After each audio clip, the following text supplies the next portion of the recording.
तो इस कोण का नाम दे दिया ए, इस कोण का नाम दे दिया बी, और इस कोण का नाम दे दिया सी। खलास। तो ध्यान देना कि त्रिभुज में कितना भुजा? 3। त्रिभुज में कितना कोण? 3। अच्छा, त्रिभुज में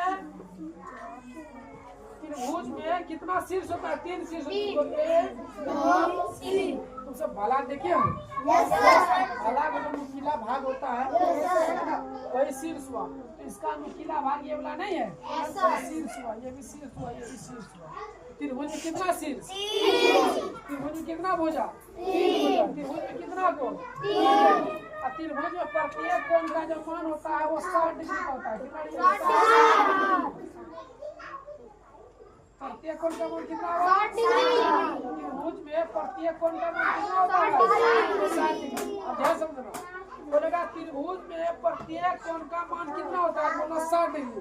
अब बोलेगा त्रिभुज में तीनों कोणों का योग, जब तीनों कोणों, योग मतलब जोड़ना, योग मतलब जोड़ना, जब तीनों को जोड़ देंगे तो कितना डिग्री होता है? 60 डिग्री और 60 डिग्री जोड़ दिए।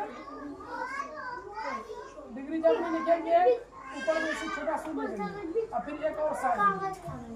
जब तीनों को जोड़ेंगे 0 0 0 0 हुआ और 6 6 12 6 18 180 डिग्री हुआ।